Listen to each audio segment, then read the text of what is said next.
ఒక అందమైన కళ. అమ్మ, నాన్న, అన్న, వదిన, తమ్ముడు, వాడి పిల్లలు అంతా నాతో పాటే ఉంటూ నా వాళ్లుగానే మెలుగుతున్నట్లు ఒక అందమైన కళ. ఉమ్మడి కుటుంబం అనే ఒకప్పటి ఆ నిజం ఇవాళొక పగటి కలగానే మిగిలిపోయింది. మళ్ళీ ఎప్పటికది నిజమయ్యేది. బంధాలన్నీ మల్లెతీగల్లా అల్లుకుపోయేది.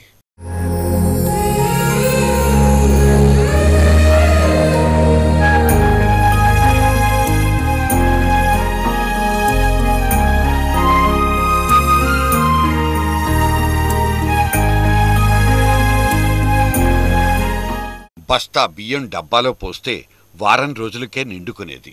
ఆ 10-12 మంది కూడబలుక్కుని పని పాట చేసుకుపోతే ప్రతిరోజు ఓ పండగలా అనిపించేది. అన్నిటికంటే ముఖ్యంగా ఒంటరితనం అంటే ఏంటో తెలియనంత కలివిడితనం. కష్టం వచ్చినా సుఖం వచ్చినా సమానంగా పంచుకున్నప్పుడు కలిగే అదో రకం హాయి. మొత్తంగా ఉమ్మడి కుటుంబం అంటేనే బంధుత్వాలన్నీ ఒకటే చోట కొలువుండే అందమైన బృందావన్ కాలనీ.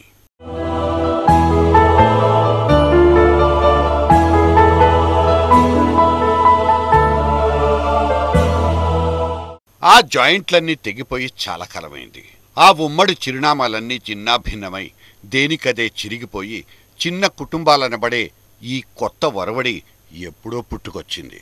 ఆ అందమైన పొదరిల్లు చెదిరిపోవడానికి, పెద్దరికాలన్నీ ఇలా చిన్నబుచ్చుకోవడానికి కారణాలు ఒకటా రెండా? ఎంచుకుంటూ పోతే అరడజనుకు పైనే. ఒకటి అర్బనీకరణ. అందరూ చదువుకోవాలన్న జిజ్ఞాసలు పెరగడం, ఆ చదువులకు తగ్గ ఉపాధి అవకాశాలు మెరుగవడం, సంపాదనే ప్రధానమన్న భావనలు పెరిగిపోవడం, న్యూక్లియస్ ఫ్యామిలీల సంఖ్య రోజురోజుకు పెరిగిపోవడానికి ఇవన్నీ కనిపిస్తున్న కారణాలు. మనుషులు దూరమైనా కనీసం మనసులైనా దగ్గరగా ఉంటాయన్న ఆ చిన్న చిన్న ఆశల మీదే ఇవాళ ఇండిపెండెంట్ ఇళ్లన్నీ బతికేస్తున్నాయా?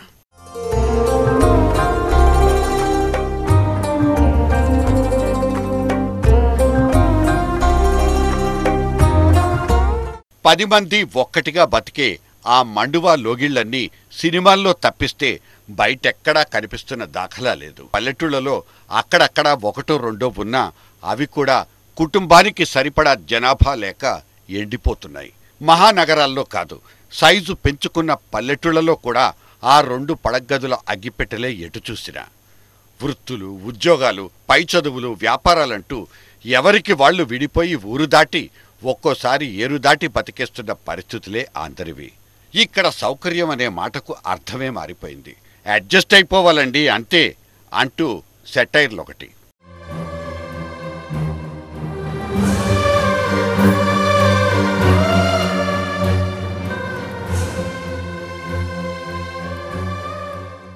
అవసరాలు సరే, మన పిల్లలకు మనమిస్తున్న ఆసరాల మాటేంటి?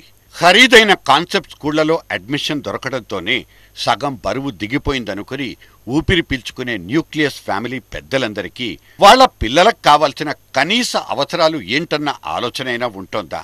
చిన్నపాటి జ్వరం వచ్చినా నేనున్నా రారా అంటూ పొత్తిళ్లలోకి లాక్కునే అమ్మమ్మ లేదు.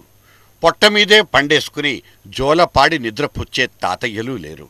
నాన్న కొట్టినప్పుడు పొదవి పట్టుకుని ఓదార్చే పెదనాన్నలు, చిన్నాన్నలు అక్కడుండరు. కజిన్ బ్రదర్సు, కజిన్ సిస్టర్స్ అంటూ అప్పుడెప్పుడో అమ్మ పరిచయం చేసిన ఆ సరివయసుల సావాసాలకైనా ఇక్కడ ఛాన్సులు లేవు. స్మార్ట్ ఫోన్ గ్యాలరీలో వేళ్లు పెట్టి వెతుక్కుంటే తప్ప అటువంటి దగ్గర బంధుత్వాలన్నీ చేతికి తగిలే అవకాశాలే లేవు. పలకరింపుల కోసం ఊరికెళ్దామంటే పండగైనా రావాలి, పరీక్షలైపోయి స్కూళ్లకు సెలవులైనా ఇవ్వాలి. అప్పటిదాకా ఇంతే. ఒక మూలకు విసిరేసినట్లుండే ఒంటరి బతుకులే దిక్కు. అందుకే ఈ లేలేత గుండెలన్నీ ఆ చెమ్మకు నోచుకోలేక లోపలే నొచ్చుకుంటున్నాయా? శరీరాలు ఆరోగ్యంగా ఉండొచ్చు, అంతరంగాల్లో గూడు కట్టుకున్న ఆ వెలితి మాటేంటి?